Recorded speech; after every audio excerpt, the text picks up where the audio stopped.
Je suis tout à fait ravi, évidemment, de venir parler de Daviou dans un théâtre de Daviou et en présence, effectivement, d'un public nombreux.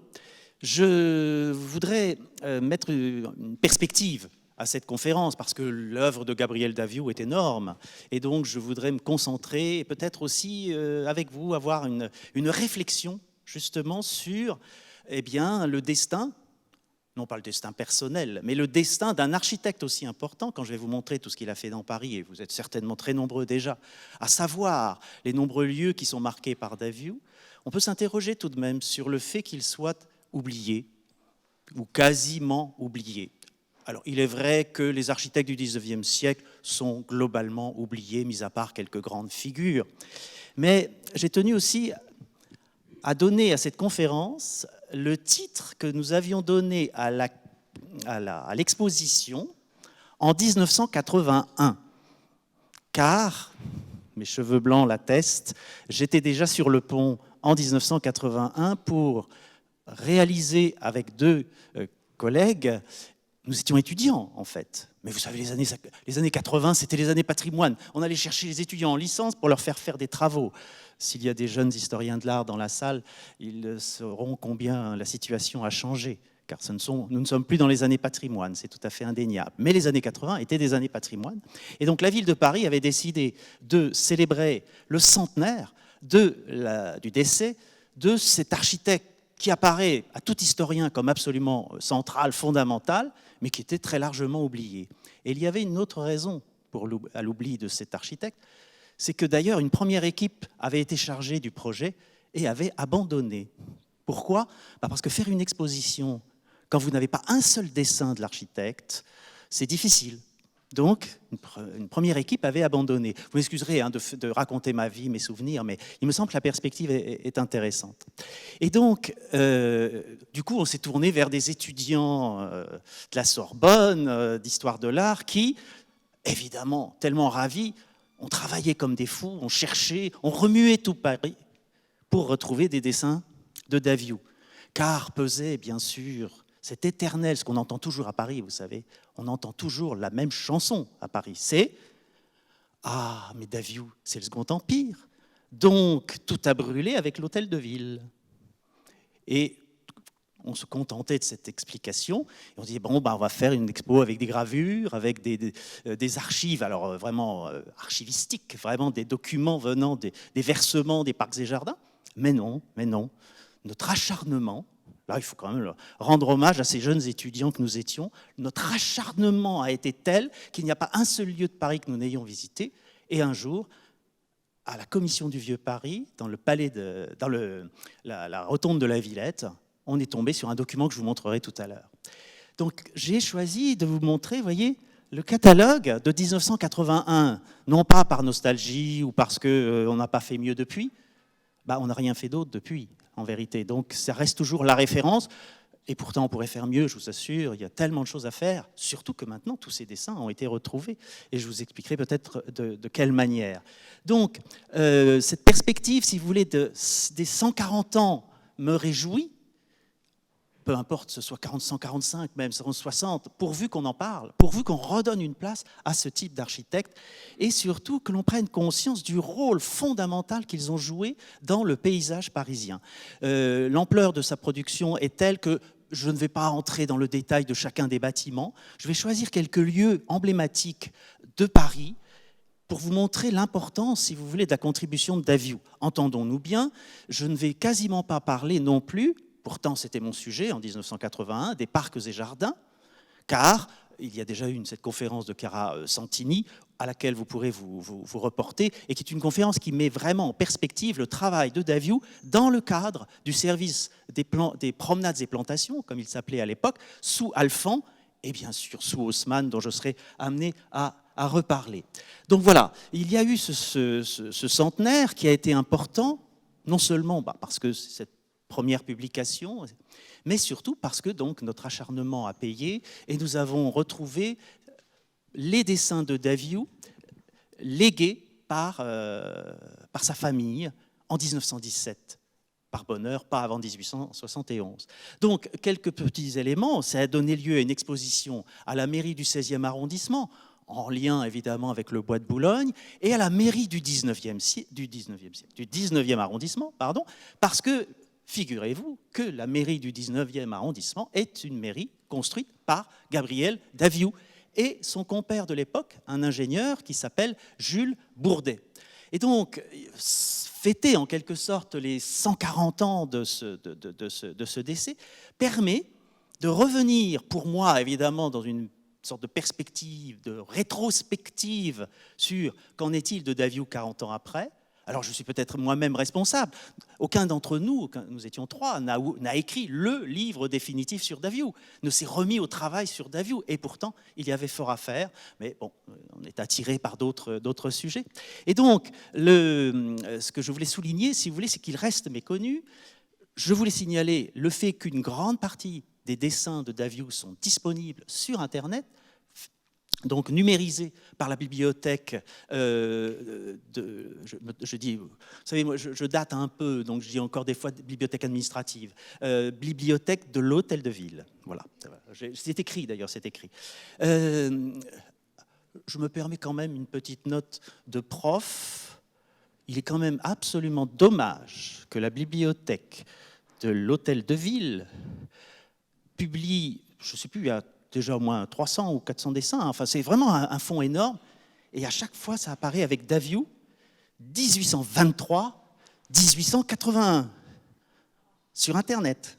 Donc, si les hautes autorités peuvent leur signaler qu'on s'est battu en 1981 pour état civil à l'appui, vous en doutez, pour montrer qu'il était né en 24 et pas en 23. Mais comme tous les dictionnaires ont mis 1823 depuis sa mort, la fin du 19e siècle, évidemment, tout le monde recopie, puisque vous savez bien que les dictionnaires se copient les uns les autres et qu'un certain nombre d'historiens se contentent de copier le dictionnaire. Mais je tiens à signaler, et c'est tout à son honneur, que sur Wikipédia, la date est juste. Donc vous voyez, vous ne fiez pas au dictionnaire, mais fiez-vous à Wikipédia. Alors, vous voyez, un patchwork complètement... tout à fait incomplet, avec, comme vous le voyez, la fontaine Saint-Michel, le théâtre du Châtelet, la fontaine du Châtelet, qui n'est pas entièrement de lui, mais je vais vous en parler, le Trocadéro, la mairie du 19e, les deux théâtres, les grilles du parc Monceau. Voilà quelque chose d'absolument somptueux, superbe. Mais je n'en parlerai pas aujourd'hui, puisque ça relevait de ses travaux dans le cadre du service des promenades et plantations. Donc, je voudrais m'attacher à quelques lieux, une fois que j'aurai tout de même brossé tout de même quelques éléments historiques, parce que sa production est tellement énorme qu'on se demande comment il a pu faire tout cela, car il était en même temps complètement architecte de la ville de Paris pour le service des promenades et plantations, c'est-à-dire taillable et corvéable par Alphand et par Haussmann, jour et nuit. Et pourtant, il a encore été chargé parallèlement de projets aussi importants que les théâtres. Donc c'est un travailleur absolument incroyable. Un mot sur sa carrière, car ce n'est pas un prix de Rome, ce n'est pas quelqu'un qui aura la carrière, si vous voulez, avec le cursus honorum habituel quand vous êtes prix de Rome. Pour des raisons aussi sociales et familiales, il a perdu son père très tôt et il a pu faire ses études à l'école des beaux-arts parce que, recommandé, il a pu travailler parallèlement au service du plan. Vous voyez qu'il est déjà au service du plan de la ville. Bon, il est vrai que sa famille avait quelques accointances avec la ville. Donc, cette participation, dès les années 1840, il va faire des relevés dans le Marais. Vous savez, on est en train de rénover, entre guillemets, le Marais. Il va faire des relevés. Il va tout de suite, dès sa jeunesse, alors qu'il est encore étudiant, travailler dans le service du plan de la ville. Et en 1955, il devient architecte du service des promenades et plantations, ce qui l'amène à ces réalisations absolument extraordinaires, que sont tous les aménagements, les kiosques, le kiosque de l'Empereur. Je vous l'avais mis ici, vous avez le kiosque de l'Empereur que vous reconnaissez, qui a été restauré, parce qu'en 80, justement, il était en ruine. Quand nous avons abordé aussi ce travail dans les années 80, c'était pour sauver parfois peut-être pas tant des édifices que des édicules de Daviou, car il a fait le mobilier urbain. Et donc, tous les grands théâtres, tous les grands jardins, et parcs, avec des créations absolument originales, comme le parc des Buttes-Chaumont, dont je dirai un petit mot tout à l'heure. Je voudrais me concentrer, vous disais-je, sur des lieux emblématiques qui ne sont pas dans les parcs et les jardins, sur des lieux emblématiques, sur des espaces. Et donc, vous aurez comme ça tout de suite les dates, je n'y reviendrai plus. La place du Châtelet, où nous sommes, dont les travaux, pour l'essentiel, commencent un peu avant, mais en 58, et on inaugure les 2 théâtres en 62. Donc, vous voyez la concentration. En même temps, ce n'est pas un hasard, il travaille sur la place Saint-Michel, et il va réaliser la fontaine Saint-Michel, car vous savez bien que nous sommes à la grande croisée de Paris, nous sommes au cœur de l'histoire de Paris et de l'urbanisme d'une certaine manière de Paris. On va voir si ce pendant entre les deux places est réussi, visible, compréhensible. C'est pas certain, c'est pas certain. Ça, c'est les limites un peu de l'haussmannisation. Ensuite, je me concentrerai quelques instants sur la place du Château d'Eau, que vous connaissez maintenant sous le nom de place de la République. Et oui, nous sommes sous le Second Empire, donc il n'y a évidemment pas encore de place de la République. L'aménagement de l'observatoire, j'en dirai très peu de choses. Et puis, il y a une deuxième partie de sa carrière où il est tout de même devenu donc, un inspecteur général des bâtiments de la ville et où il réalise 2 projets majeurs, la mairie du 19e siècle, du 19e arrondissement, pardon, et le palais du Trocadéro. Il meurt donc le 6 avril 1881. Auparavant, je voudrais vous montrer que derrière le côté un peu austère de Gabriel Daviou, il faut le reconnaître, quand on a quelques gravures ou photos, il est un peu austère, et puis qui a travaillé sous un homme aussi austère qu'Haussmann, on se dit que c'était des gens qui ne riaient pas, mais je vous montre quand même très rapidement une caricature d'Haussmann, hein, où on voit Haussmann avec un compas, enfin, c'est, vous savez, le géomètre qui vérifie tout dans le moindre détail, et les plans sont brûlés. Et là, vous avez tous les aspirants dessinateurs et tous les aspirants géomètres qui essayent de rentrer au service de la ville. Enfin, voilà une caricature donc, de Daviou, qui n'est pas datée. Dans ma jeunesse, j'ai tenté un article un peu, peut-être pas très sérieux, où j'essayais de dater le dessin d'après la barbe d'Haussmann, parce que vous savez qu'elle évolue beaucoup, la barbe d'Haussmann, hein, au fur et à mesure du temps. Donc, on est quand même dans les années assez tôt. C'est le début d'Haussmann. Voici le fameux document que nous avons trouvé à la Villette, et qui était pour nous une bénédiction, car nous étions tout de même déjà, je crois, en février 81, pour une expo qui devait ouvrir, je ne sais plus, enfin c'était in extremis. Et nous avons donc, ce que je vous montre là, c'est justement le document où la famille, après la mort de Madame Daviou, puis la mort de sa fille, le gendre, s'est adressé à la ville, à Louis Bonnier, pour donner tous les plans que Daviou avait conservés, par bonheur, il avait conservé. D'où le fait que c'est surtout des esquisses, des calques, car ce ne sont pas évidemment toujours les plans officiels qui est resté la propriété de la ville, mais donc pour l'étude de cet architecte, c'est absolument crucial de connaître tout cet ensemble de dessins, ce qui nous a permis ensuite de nous tourner vers la bibliothèque de l'Hôtel de Ville et le service des parcs et jardins en leur disant arrêtez de nous dire que ça a disparu en 1871 puisque c'est en 1917 que c'est rentré chez vous. Et là, à la bibliothèque administrative, à la bibliothèque de l'Hôtel de Ville, on a eu la bonne idée de monter, je ne sais plus à quel étage, et de découvrir, parce qu'eux-mêmes étaient à la recherche, c'était l'époque de la grande expo sur le concours de l'Hôtel de Ville de Paris. Et eux aussi cherchaient désespérément les dessins. Là, ils ne pouvaient pas dire qu'ils avaient brûlé...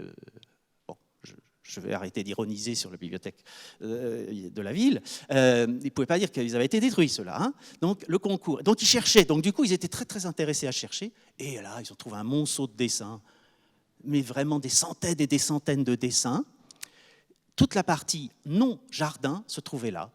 Alors, on s'est dépêché très vite de les exploiter, de les mettre en forme pour faire l'exposition. Et du coup, on s'est tourné aussi, et la bibliothèque aussi s'est tournée vers les services des parcs et jardins en leur disant « Vous avez quelque part un fond de dessin qui ne doit pas être négligeable parce qu'on a la liste avec des numéros. » Et tout avait été pointé, donc on savait qu'il y avait des centaines de dessins. Hein, ça ne se glisse pas quand même sous une armoire sans je ne sais combien de centaines de dessins, sur de très grands dessins. Et donc, on s'est tourné vers les parcs et jardins qui ont eux aussi fait une enquête. Et dans un pavillon de bagatelles, on a retrouvé tout d'un coup tous les dessins de Daviou. Tout ça juste avant qu'on ne monte l'exposition. Donc nous étions ravis. L'exposition d'ailleurs a été reprise par la Caisse. Consécration, vous vous rendez compte, l'État qui reprend une expo de la ville de Paris, c'est extraordinaire. Consécration, on fait une expo Daviou à la Caisse nationale des monuments historiques et des sites. C'était son nom à l'époque, ça doit s'appeler maintenant autrement. Alors, cet épisode-là, si vous voulez, peut paraître secondaire, mais il y avait donc tout d'un coup tout pour que la réhabilitation, la reconnaissance de Daviou soit en place. Une expo, ce catalogue, comme les faisait Madame de Handia, c'est-à-dire très honorable et déjà très fouillé, avec les moyens qu'on avait à l'époque. Donc c'est déjà extraordinaire. Et puis, donc, tout était réuni pour que Daviou connaisse un autre destin, d'une certaine manière, puisqu'on avait les dessins, on avait des gens qui avaient travaillé, un intérêt de la ville, un intérêt de l'État, mais l'intérêt est vite retombé. Alors, entrons maintenant, si vous voulez, dans la présentation de quelques lieux emblématiques, et je commence bien sûr par la place du Châtelet, pour que vous ayez conscience de l'ampleur de la participation de Gabriel Daviou. Alors, ce sont des plans un peu... Je vais privilégier les plans, vous m'en excuserez, c'est un peu austère, c'est un peu... plutôt que les superbes belles photos. Non, je vais privilégier les plans justement pour vous y rendre sensible. Mais oui, des plans comme ça vous montrent très très bien. Vous voyez, si vous voulez, ces deux parties roses, c'est les emplacements qui vont être réservés pour les deux théâtres. Et au centre, deux ronds, car il y avait déjà une fontaine sur la place du Châtelet. Mais, et là nous commençons à toucher au principe même de l'haussmannisation, tout doit être symétrique, tout doit être dans une perspective ordonnée, rigoureuse, et en redessinant la place, qui est dans l'axe du nouveau pont au change, la fontaine n'était pas au milieu. C'était donc totalement inconcevable, impensable pour Haussmann de laisser une fontaine au milieu. Alors, on l'a déplacée. On l'a déplacée, et pour qu'elle soit... Alors, là, je vous ai la question en plan, si vous voulez, des perspectives, et tout, mais pour qu'elle soit aussi plus haute par rapport à la hauteur que l'on avait donnée au théâtre, on a demandé à Daviou de surélever la fontaine et de dessiner le socle avec les sphinx que vous avez en dessous. Je vous rappelle, c'est la fontaine du Palmier, donc palmier, sphinx, enfin bon, il ne faut pas toujours chercher des choses symboliquement fortes dans toute l'iconographie municipale de cette époque, mais voilà. Et donc, vous voyez, cette fontaine est donc strictement au centre avec le bâtiment qui a été reconstruit à ce moment-là et qui est le truc juridique, là, j'ai oublié le nom, mais enfin peu importe, et puis les deux théâtres qui sont de part et d'autre. Voilà un plan d'avril 1859 qui vous montre les deux plans en face, les deux théâtres en face l'un de l'autre. Mais je vous fais remarquer, vous m'excusez, je me déplace, cette anomalie, parce que ce pauvre Daviou qui va être chargé des théâtres va devoir réussir à installer le théâtre lyrique dans une espèce de petite parcelle, beaucoup trop petite. Pourquoi ? Parce que le baron avait décidé qu'il fallait avoir une rue dans la perspective de la Tour Saint-Jacques. Je ne sais pas si vous avez déjà, vous, beaucoup fréquenté le quai ici pour avoir la perspective de la Tour Saint-Jacques, mais ça vous montre les obsessions d'Haussmann et le fait, d'une certaine manière, que ces principes, si vous voulez, symétrie, perspective, ordonnancement et ainsi de suite, vont peser, j'ose le dire, vont peser sur le travail des architectes qui seront, d'une certaine manière, bridés. Ce sont des architectes d'administration, ils vont devoir se plier aux décisions d'Alphand et aux décisions d'Haussmann. Et vous allez voir que ce n'est pas le seul cas. Donc vous voyez, les deux théâtres sont donc de part et d'autre, et avec ce très bel ordonnancement, la deuxième difficulté avec ces théâtres, c'est que le programme est abominable. Il faut qu'il y ait des boutiques, des appartements, parce que, grand principe haussmannien, il faut rentabiliser. Donc, vous avez maintenant des cafés encore, il y a encore plein de choses autour des théâtres. Et c'est vrai qu'extérieurement, quand vous arrivez par le pont, ils sont un peu austères. Mais vous me direz, pour une fois, c'est des théâtres détachés. La plupart des théâtres, vous savez, on les fourre dans des rues en longueur. Je ne sais pas pourquoi, il y a un problème avec les théâtres. Presque toujours, les parcelles que l'on donne aux architectes pour faire des théâtres, sauf l'opéra, sont tordus, mal placés, dans des petites rues. Vous voyez, la théâtre de la Gaîté, ou quelque chose comme ça, n'a pas du tout d'espace. Alors, voici des dessins, justement, qui nous montrent comment Daviou rêvait, en quelque sorte, son théâtre du Châtelet.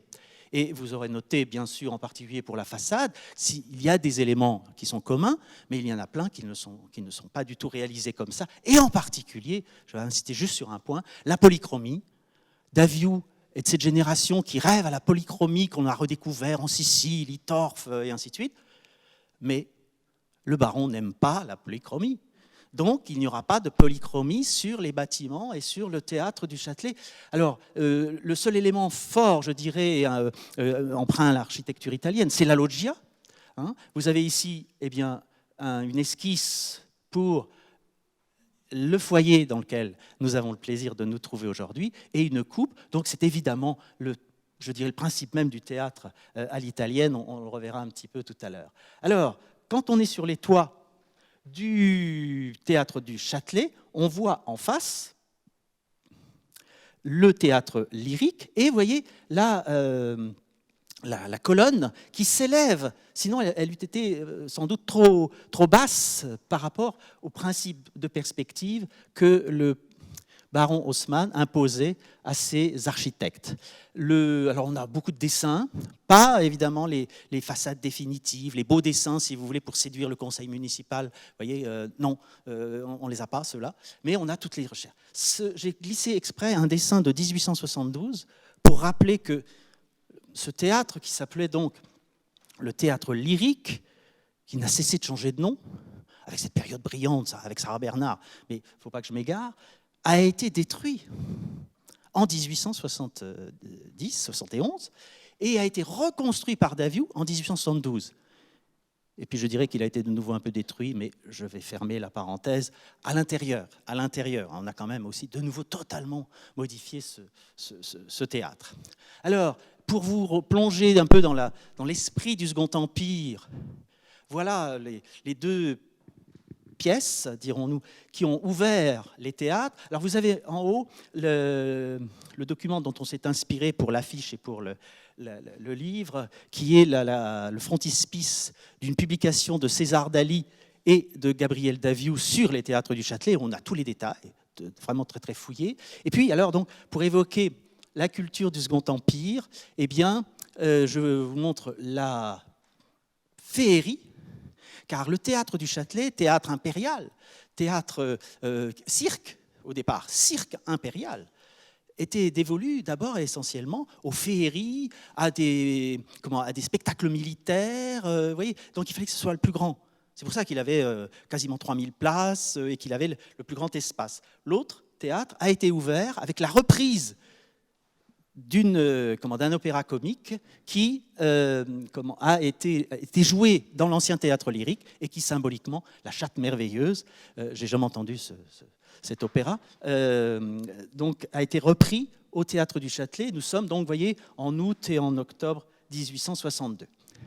Le pendant de la place du Châtelet, c'est évidemment la place Saint-Michel, et là on voit de nouveau les obsessions urbanistes d'Haussmann et d'Alphand, mais aussi de Daviou d'une certaine manière, c'est d'essayer de reconstituer un lien entre ces deux places.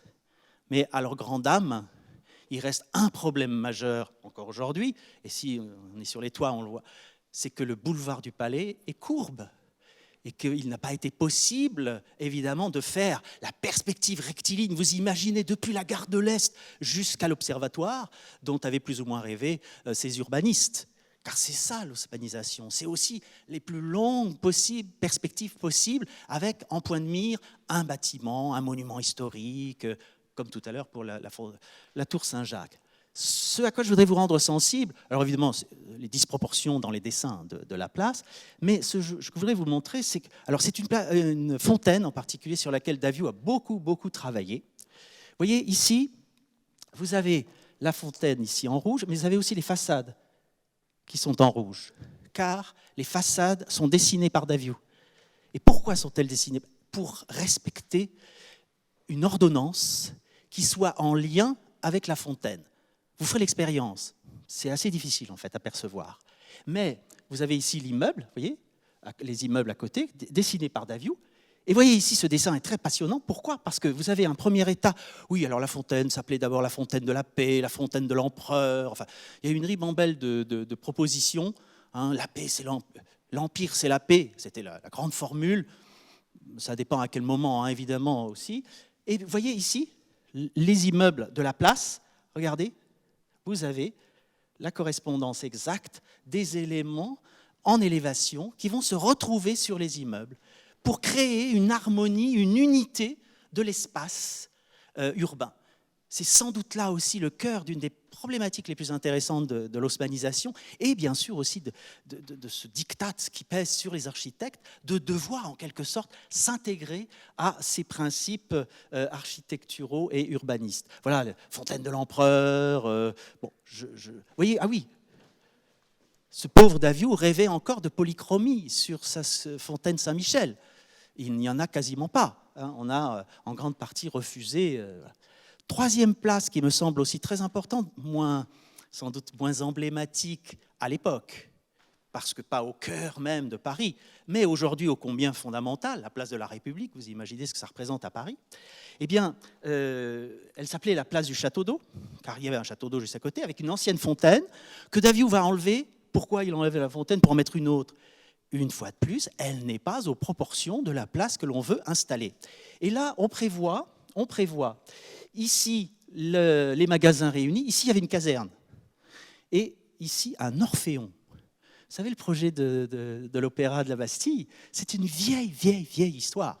Un opéra populaire, un orphéon dans lequel il y aurait eu donc tous les groupes qui venaient chanter, ainsi de suite. Donc une perspective à l'est, bien évidemment, hein, à l'est de Paris. Donc vous voyez que le projet, en quelque sorte, de l'opéra de la Bastille, il est né déjà sous le Second Empire. Mais vous savez, fréquemment, quand vous faites l'histoire de Paris, vous remontez au Second Empire et vous trouvez tout d'un coup des réalisations, ou des idées même, qui avaient été mises.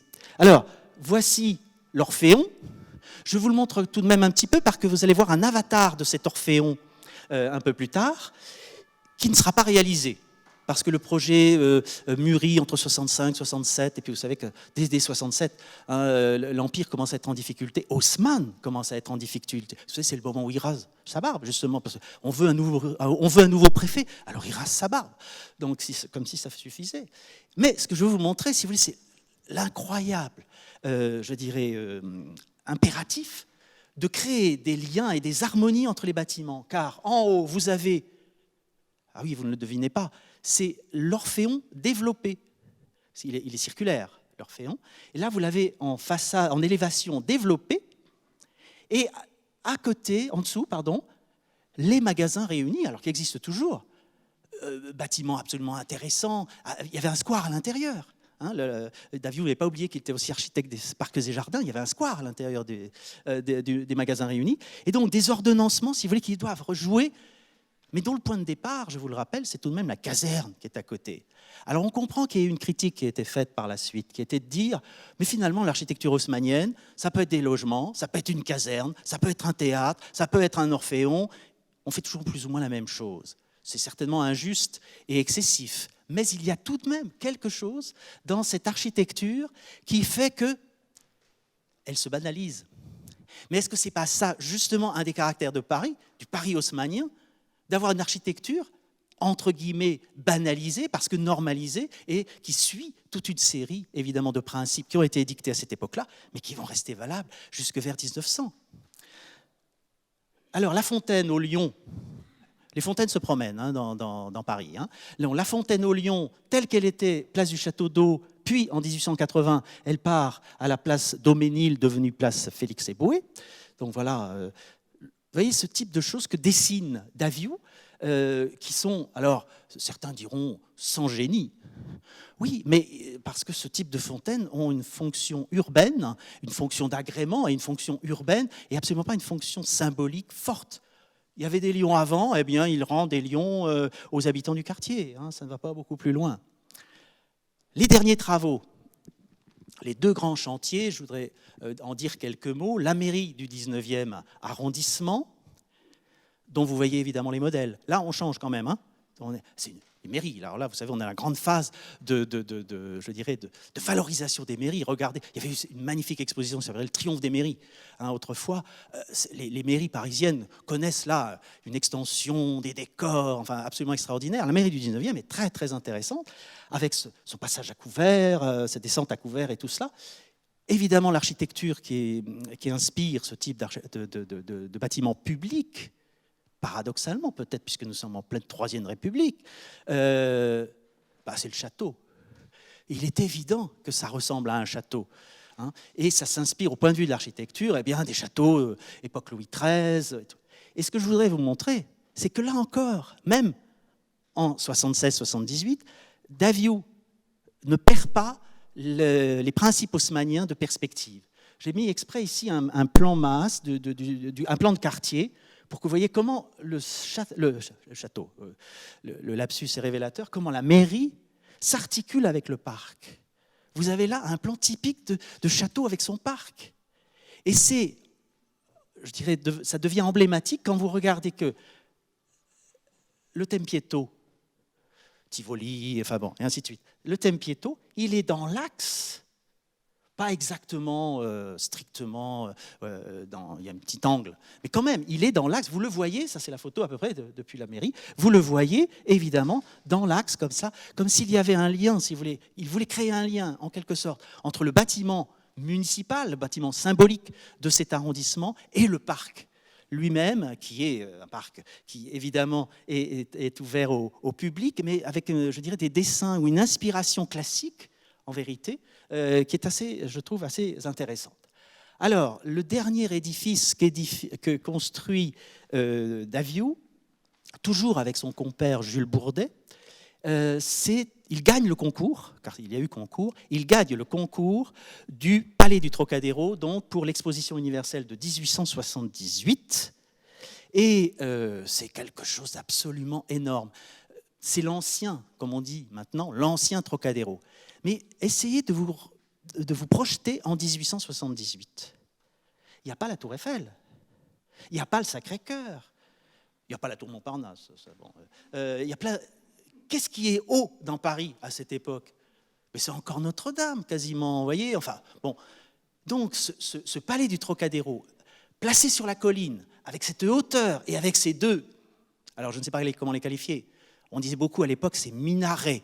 Ce n'était pas toujours en bonne part, car effectivement, Daviou a été chercher un petit peu d'inspiration orientale. D'autres disaient, c'est campanile, digne de Venise, hein, c'était beaucoup plus valorisant. Mais ce qui est extraordinaire, c'est aussi l'adaptation au site, avec les grandes galeries qui se développent sur les côtés, je vais vous montrer le plan, et au centre, eh bien, notre Orphéon. Il n'a pas cherché loin, il avait déjà fait toute l'étude pendant plusieurs années sur cet Orphéon, donc il a repris l'Orphéon, il l'a encore agrandi aux proportions du Trocadéro. Voilà, la salle des fêtes. C'était très impressionnant et le programme de sculpture tout autour était assez extraordinaire. Mais, il y a un mais, ce bâtiment ne va pas plaire. On va y installer, vous savez, après l'Expo de 78, des musées, le musée d'ethnographie, le musée des monuments français, et puis même un petit bout de musée cambodgien, vous savez, avec les moulages d'Angkor. Mais ce bâtiment ne sera pas aimé par les Parisiens, jusqu'à sa destruction en 1936. Détruire un édifice de cette ampleur, c'est assez extraordinaire. Alors évidemment, on est en 36 pour l'Expo de 37, donc on va faire à l'économie. Voilà, oui, j'ai oublié, je voulais vous montrer. La salle, paraît-il, était quelque chose d'absolument extraordinaire. L'ampleur de la salle. Regardez l'orgue. Parce que, bien sûr, il y avait des grands concerts. Enfin, il paraît que c'était véritablement extraordinaire comme salle des fêtes et comme salle de concert. Donc, mais j'étais déjà en train de l'enterrer, puisque en 1936, on décide, pour l'Expo de 1937, de détruire l'ancien Trocadéro. On n'a pas le temps de tout détruire, donc on va conserver les ailes, on va surtout détruire la salle pour faire ce vide. Il faut reconnaître, assez extraordinaire. La fameuse place des droits de l'homme, c'est quelque chose dans Paris. Hein. Mais pourquoi aussi? Parce que maintenant, il y a la Tour Eiffel. Imaginez qu'il n'y ait pas la Tour Eiffel et qu'il y ait encore le Palais des Machines, ou je ne sais pas quoi, de 1867. Ça n'aurait pas le même cachet, dirons-nous. Évidemment, donc, on rase toute cette partie-là, mais on garde toutes les structures. En vérité, maintenant, quand vous allez au Palais du Trocadéro et que vous allez dans certaines salles d'exposition où vous descendez, vous voyez encore les structures métalliques, parfois même des peintures de l'ancien Trocadéro. Donc, on a démoli le Trocadéro, et c'est peut-être là une des premières explications de la difficulté de transmission de la mémoire de Daviou. Parce que certainement pour les Parisiens, Daviou, c'est l'ancien... c'est dans Proust qu'il y a cette réflexion. Daviou, je ne sais plus si c'est Odette, enfin bon, peu importe. Ah oui, l'architecte du Trocadéro. Et c'est ambivalent, c'est tout à fait ambivalent. Parce que d'une certaine manière, c'est l'architecte de ce bâtiment mal aimé et dont on va se débarrasser en 1936 pour passer à une modernité beaucoup plus effective. Je suis bien d'accord. Donc il y a cela. Il y a ensuite ces architectes d'administration qui ont été, qu'on le veuille ou non, un peu bridés ou de toute façon qui ont adhéré à des principes constructifs qui étaient eux-mêmes soumis aux principes urbanistiques du préfet et d'Alphand. Ça, je crois que c'est fondamental pour comprendre l'architecture de Daviou. Et donc, sa créativité, son inventivité, elle est dans les intérieurs. Ce théâtre est absolument superbe, vous allez le voir si vous ne le connaissez pas. Ce théâtre est absolument superbe et il joue, si vous voulez, sur un imaginaire du théâtre italien qui a été à peu près respecté. Mais à l'extérieur, mis à part cette façade et cette belle loggia et quelques sculptures, les trois autres façades sont tellement austères, sont trop austères certainement. Donc il y a ce facteur-là, et je pense que les architectes du 19e siècle qui ont surnagé, qui ont traversé et qui sont restés dans les mémoires, parce que très souvent on fait un parallèle qui, je vous l'avoue, m'agace un peu, Charles Garnier, vous voyez, et Daviou.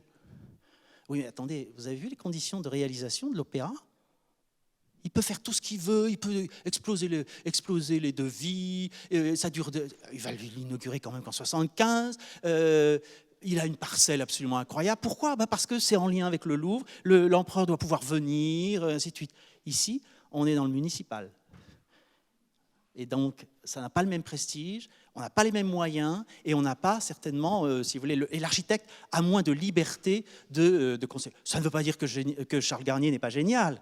Bien au contraire, je serais premier à défendre, évidemment, le caractère génial de Charles Garnier. Mais tous ces architectes qui ont tellement modelé la ville, et dont, finalement, la ville qui vous est familière et le produit de leur travail mérite aussi, je crois, un peu plus d'égard. Et je remercie, évidemment, votre initiative d'avoir remis Daviou en honneur. Voilà. Donc, s'il y a des questions, c'est ça ? Je suis prêt à y répondre.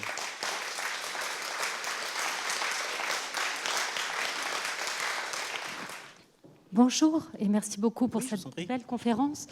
Je voudrais savoir s'il y a une thèse qui a été réalisée sur Gabriel Daviou par des étudiants. Non, justement. Ah, il n'y a pas eu de thèse réalisée. Quand j'ai dit c'est la seule publication, et même au point de vue des travaux, si vous voulez, il y a eu 2 ou 3 masters. Oui. Il m'est arrivé d'en suivre un justement à l'école du Louvre. 2 ou 3 masters sur un bâtiment, vous voyez, sur la Fontaine Saint-Michel, par exemple, il y a un assez beau master. Mais ce sont des travaux d'étudiants universitaires, sans publication ultérieure. Non, la monographie, si vous voulez, comme on a eu par la suite, autrefois, on avait fait des monographies de Baltard, Hittorf, des gens comme ça. J'estime que Daviou mériterait cela. Il n'y a pas de thèse sur Gabriel Daviou, alors que les archives sont là maintenant, si vous voulez. On peut vraiment approfondir, car notre travail, vous l'avez bien compris, était rapide, puisqu'on découvre les dessins début 81 et on fait l'expo, je ne sais plus, septembre peut-être 81, enfin c'était... Donc évidemment qu'on était prêts, puisque ça faisait déjà 2 ans qu'on travaillait sur Daviou, qu'on savait tout sur Daviou sans avoir les dessins. Mais tout de même, on n'a pas pu faire un travail très approfondi. Donc il n'y a pas de thèse. D'accord. Et c'est regrettable. Et à part les dessins qui sont conservés à la Bibliothèque historique de la ville de Paris, est-ce qu'il y a d'autres endroits où il y a des fonds ? Oui, bien sûr. Parce que, en fait, toutes les archives des différents services de la ville conservent des choses de Daviou. C'est comme ça que nous avions commencé à pallier l'absence, si vous voulez, des dessins de Daviou au départ. Entre autres, un versement des parcs et jardins qui devait faire, je ne sais pas moi, 1500 cartons non classés. Vous voyez, on s'était lancé là-dedans pour essayer. On se disait peut-être qu'ils vont être dedans. Vous voyez, on ne sait jamais.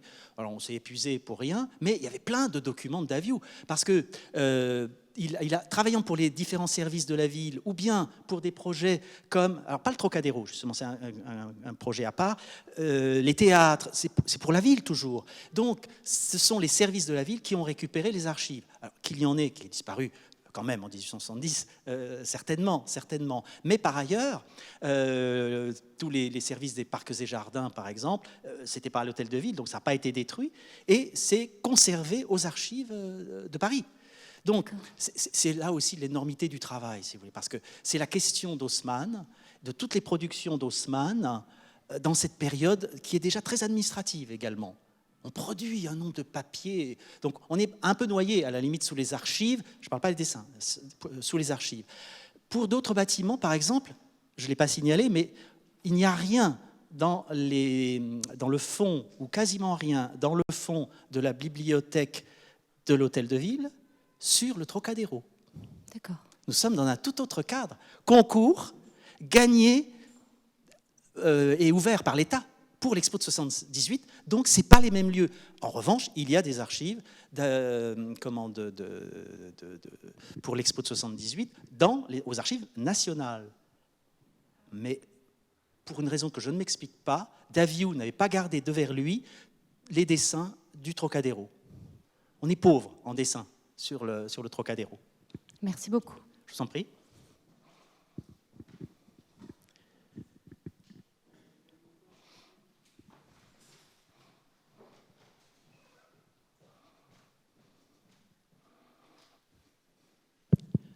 Merci. Bonjour, monsieur. Je vous remercie pour la clarté et l'érudition de votre exposé. Voilà, il existe dans la rue Campagne Première un parc qui s'appelle le parc Klein, en référence à l'artiste peintre Klein.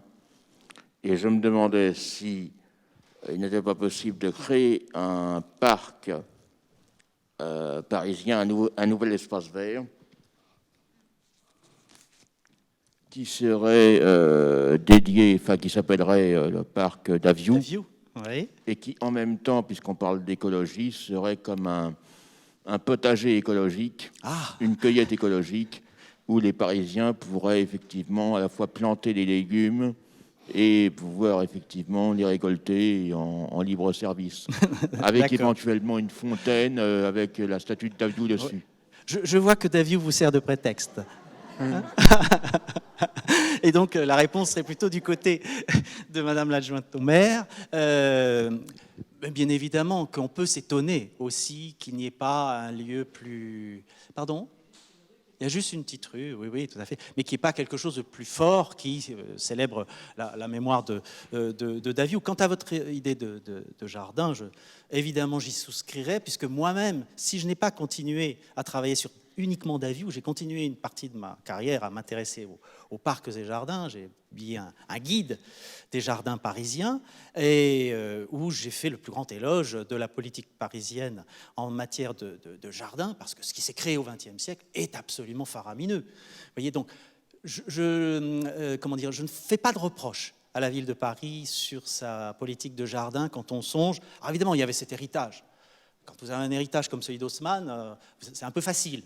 Mais pendant un moment, ils ont vécu de l'héritage d'Haussmann. Puis ensuite, la ville a pris conscience de la nécessité de retravailler sur la question des espaces verts, un mot horrible que l'on utilise maintenant.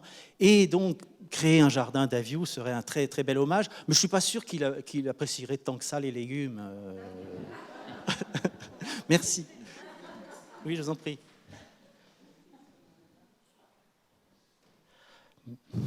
Alors, j'ai le sentiment que j'ai des amis dans la salle, mais avec le masque, c'est pas toujours... Bonjour Dominique. Oui, c'est un ami, je crois. Merci bien sûr pour cette magnifique présentation de l'artiste. C'est un catalogue culte que j'avais vu l'exposition aussi étant étudiant. Je me posais la question de la notoriété de Daviou. Est-ce qu'il a eu des élèves? J'ai pas l'impression qu'il est construit ailleurs de Paris. C'est vraiment un agent municipal, si je puis dire. Est-ce qu'il a quand même eu une presse favorable ou pas? Oui. Qu'en est-il de sa notoriété? Merci. Alors, sa notoriété sous le Second Empire, elle est importante tout de même, parce que quand on inaugure le théâtre et tout cela, mais évidemment, il y a déjà Haussmann, il y a toute l'équipe municipale qui passe un peu avant lui, et c'est un peu quand même les exécutants, considérés parfois un peu comme des exécutants. Quels travaux en dehors de Paris? Daviou, à partir des années 70, essaye justement de sortir du cadre strictement parisien et fait des concours. C'est comme ça qu'il va gagner le concours Il était second au concours de l'Hôtel de Ville. Alors, il est tombé dans la ville, mais quand même, c'est indépendamment de son statut qu'il postulait ou qu'il concourait pour la reconstruction de l'Hôtel de Ville. Donc, il participe à toute une série de concours, dont des concours de monuments commémoratifs, en lien avec des sculpteurs, et il en réalise plusieurs, dont un à Lisbonne, un au Pérou. Donc voilà, il y a un peu, mais là je dirais que l'architecte est au service du sculpteur, très souvent, comme vous le savez, dans les monuments commémoratifs. C'est un binôme, mais où très souvent le sculpteur est plus important. Donc voilà, sa notoriété, elle tombe, je dirais, il y a deux raisons pour cela. J'ai travaillé sur d'autres personnages du Second Empire, entre autres Isaac Strauss. Il est évident qu'au lendemain de la chute de l'Empire, quand vous avez été soit le directeur des balles des Tuileries, soit architecte de la ville de Paris, alors évidemment, tous les architectes continuent leur travail malgré le changement de régime, mais tout de même, ils ont été les participants de cette architecture peut-être pas très sérieuse, peut-être un peu, représentative de la fête impériale qui s'est mal terminée. Vous voyez, il me semble qu'il y a beaucoup de choses qui pèsent sur les architectes du Second Empire, surtout ceux qui ne sont pas les têtes d'affiche comme Baltard ou il n'y en a pas tant que ça, des têtes d'affiche, ou Garnier si vous voulez, mais justement Garnier c'est l'architecte artiste qui n'est pas dans les services municipaux. Donc il a une situation beaucoup plus facile en quelque sorte. Daviou réalise encore, ça paraît incroyable, mais il réalise encore des commandes privées. Et un bâtiment important qu'il a réalisé, mais alors là il est tout jeune, en 1851, vous imaginez, c'est le théâtre d'Étampes. C'est son premier grand bâtiment à Étampes, un joli petit théâtre, dans l'esprit d'ailleurs, et qu'il l'initie à la question des théâtres, car vous savez que sous le Second Empire, il y a eu des incendies de théâtre, et c'est la hantise, les incendies de théâtre. Donc on va charger Daviou de rapports, il va aller à Londres visiter les théâtres, parce que ce que l'on a souligné à l'époque, c'était ces innovations. Alors évidemment, aujourd'hui, elles nous paraissent un peu secondaires, les innovations par rapport à la somptuosité d'une façade, mais ces innovations en termes de chauffage, d'éclairage, parce qu'on avait, avec des fermes métalliques aussi pour les théâtres, parce qu'on avait la hantise, évidemment, de l'incendie. Voilà. Il y avait une autre question là, madame, non? Ah, pardon, oui, je vous en prie. Des églises, parce qu'il y a eu pas mal, dans les nouveaux quartiers haussmanniens, il y a eu des églises style byzantin, enfin moche, mais... Ne dites pas ça, ne dites pas ça. Je suis d'une génération qui s'est battue. Vous savez, c'est l'ouverture du musée d'Orsay, et on avait un de nos professeurs vénérable qui avait écrit le texte, le pamphlet, le porte-drapeau de la défense des églises du 19e siècle. Ne dites pas qu'elles sont moches. Je pense évidemment à Bruno Foucard. Alors, il n'a pas été sollicité pour les églises, parce que même lorsqu'il devient inspecteur, il y a des spécialisations chez les inspecteurs, et il a plutôt les écoles. Il a fait aussi des écoles encore. Oui, des lycées. Voilà, tout ça, tout à fait. Mais pas du tout les églises. Là, c'est Balu qui va dominer, je dirais, un petit peu le champ de l'architecture religieuse. Non, aucune trace d'édifice religieux dans sa carrière. Moi, j'ai une question sur sa personnalité. Est-ce qu'on sait quelque chose sur non seulement sa personnalité, son lien aussi avec Haussmann, les liens qu'il entretient aussi avec ses compères? Oui, on est très démunis, parce que vous voyez, les archives qui ont été données par la famille, d'ailleurs, une fois de plus, remarquez, ce sont les dessins qu'avait gardés Daviou. Des dessins auxquels il tenait, des dessins pour lesquels aussi il les utilisait pour des publications, car il a beaucoup publié tout de même, avec Dali, dans les revues. C'est pour ça la notoriété et la presse, on parle énormément de Daviou. Quand on inaugure la fontaine Saint-Michel, mais c'est toute la presse l'évoque, et évoque aussi les difficultés qu'il a eues à imposer son projet avec Haussmann et tout ça, assez librement d'ailleurs. Surtout César Dali. Et donc, le lien qu'il a avec les autres architectes, même avec Alphand et avec Haussmann, nous n'en savons rien, car nous n'avons pas d'archives personnelles. Et ce qui a été donné par la famille, ce ne sont que des dessins. Donc ça ne dit rien. Et on ne trouve pas, évidemment, dans les archives de la ville des échanges avec le baron, vous voyez, où il se serait incendié parce qu'il lui a enlevé la polychromie de sa fontaine. On n'a pas d'éléments, du tout, du tout. Il semble tout de même que ce soit un homme discret, retiré, il travaille tellement, d'ailleurs je ne sais pas à quoi il peut se consacrer d'autre, si vous voulez, tellement il travaille, mais qui n'est pas, comment dire, même très actif dans la profession.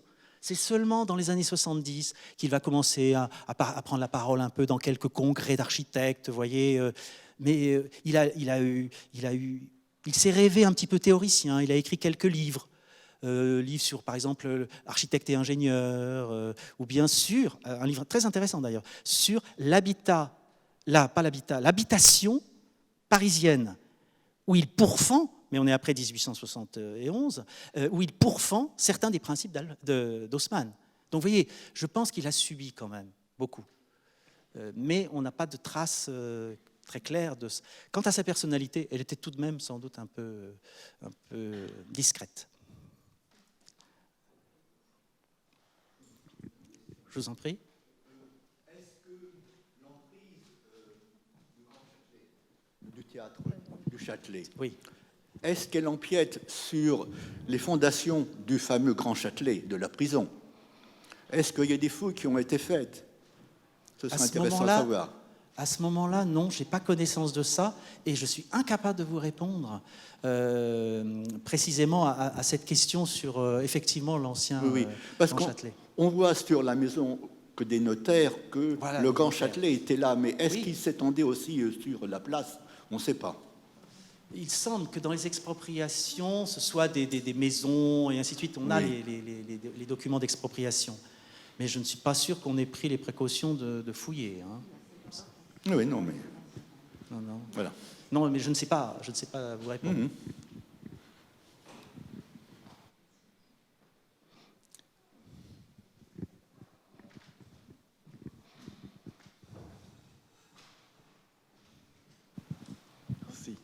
Oui, pardonnez-moi, je n'ai pas parfaitement compris ce qui s'est passé place du Château d'Eau avec les fontaines au lion. Oui. Daviou avait fait 2 fontaines au lion. Non. Il existait une fontaine, à vue de nez, 1819 ou un truc comme ça, vous voyez, qui s'appelait déjà Fontaine au lion. Et comme elle était petite, elle n'était plus en adéquation avec l'ampleur que l'on voulait donner à la place du Château d'Eau. Et c'est devenu une très grande place parisienne, évidemment, puisque c'est la place de la République. Hein. Et donc, on décide d'enlever cette fontaine, mais vous pouvez la retrouver, cette fontaine. Ah oui, la ville est économe. À la Villette. À la Villette, c'est ça. Voilà. Et donc, Daviou est chargé. Alors, on ne sait pas si c'est au titre de ceci ou de cela, mais de toute façon, les parcs et jardins s'occupaient aussi de cela. Et donc, toutes les fontaines de Paris, les très belles fontaines qui sont à l'entrée de l'avenue de l'Opéra, par exemple, elles sont de Daviou. Si je commence à vous faire la liste des fontaines de Daviou. Et donc, la fontaine, il réalise une nouvelle fontaine, mais il reprend le même thème, la fontaine au lion, qui était donc à la place du monument de la République qu'on installe dans les années 1880, justement. Et on la transfère à Daumesnil. Après sa disparition, alors... Elle n'a pas disparu. Non, mais après la disparition de Daviou.